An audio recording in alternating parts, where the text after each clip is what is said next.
Okay, so here we are today doing the follow-up for the Benchmade 810 Osborne. It's labeled as a Contigo on Wish, and I'm not 100% sure if that's actually part of the naming for Benchmade on this knife, but the 810 Osborne.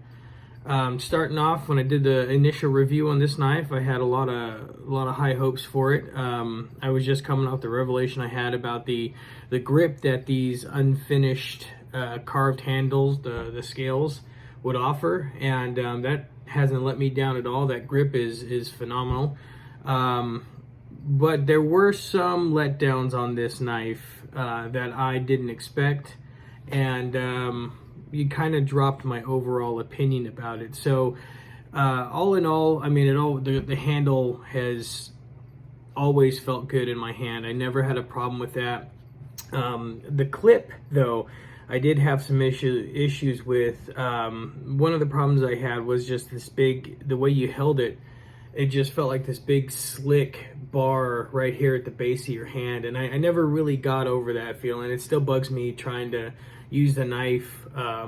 It just feels like you don't have a solid grip on that because you've got this big bar, this sleek surface that sticks off pretty far off of the scale itself. And another issue I had with the clip is that the front rise here, it's not very curved up. It doesn't make it real easy sticking it in your pocket. And I mean, I probably pull this thing 10, 15, 20 times out of my pocket every day, and every time I went to put it back into my pocket, I'd have to hold this up because it just never would catch the cloth right, shoving down in there. So every time I put it in, I'd have to drop it in. I'd have to pick it up like this and aid the clip into catching my pocket. So that was kind of an annoyance. It wasn't a deterrent altogether for buying the knife. It's still a sharp knife. I mean, it's still, incredibly sharp for all the cardboard and things that I cut with it, trying it out. Zip ties, paracord, I cut all that with this thing. Opening boxes. My kid just had a birthday, and I basically used this to cut everything open to get all of the stuff out. It was still just like a knife through butter. But one of the other problems that I came across with this knife was that this little, I guess you call it the pivot screw here, which keeps all of this mechanism together when you're opening and closing the knife, all of that stuff, it kept coming loose.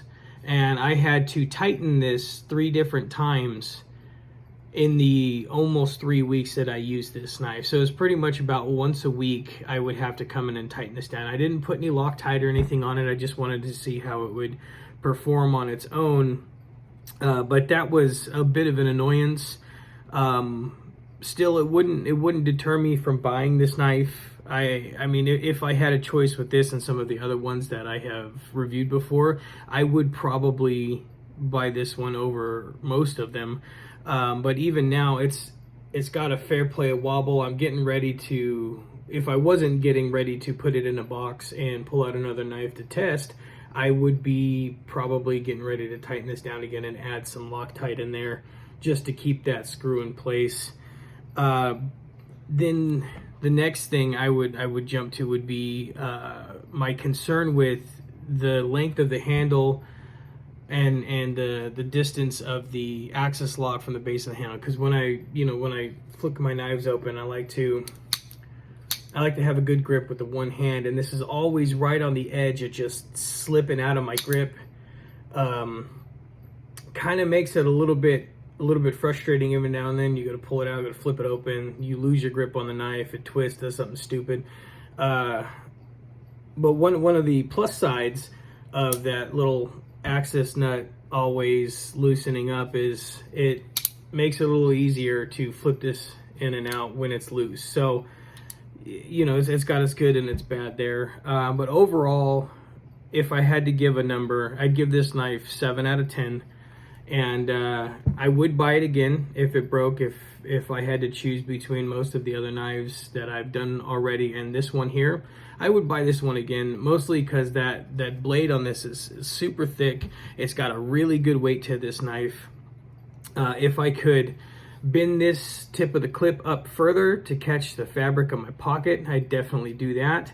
and I would put some blue Loctite, I believe is what everyone talks about using for knives. I'd put something like that in there. I put red Loctite on my knives before, not knowing, you know, how difficult it was going to be to get them off, but I usually use those knives until they broke or I lost them somewhere, so I never really had to take anything apart.